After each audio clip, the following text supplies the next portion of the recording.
Sa mga nag-avail ng file natin, tuturuan ko kayo paano gawing booklet. Una, i-click natin yung file natin, then right-click, open with, then choose lang tayo ng WPS PDF.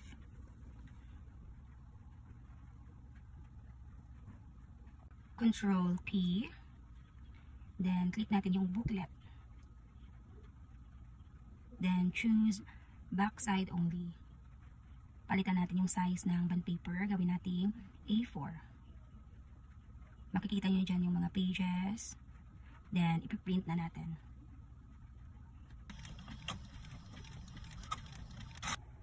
So ito yung huling lalabas sa ating printer. So what we're going to do is i-rearrange natin. Yung ito na yung magiging huli sa ating printer o last ating printer.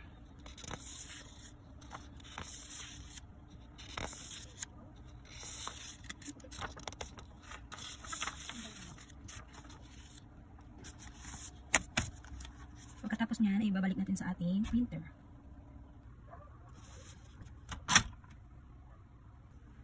Balik tayo sa ating file, Control P. Then, choose pa natin yung booklet. Then, dito magiging front side only na tayo. Then, change the size of the paper, A4. Then, go, print.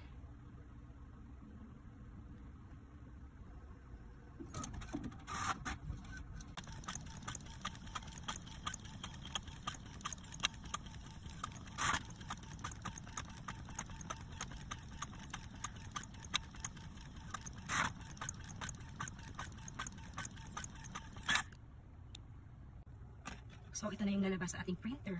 Kukunin lang natin. Ito na yung ginawa natin yung booklet.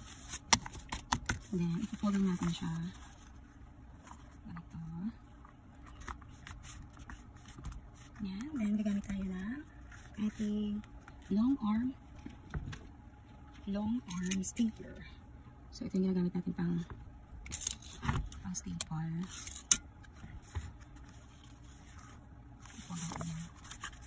Staple natin dito sa gitna.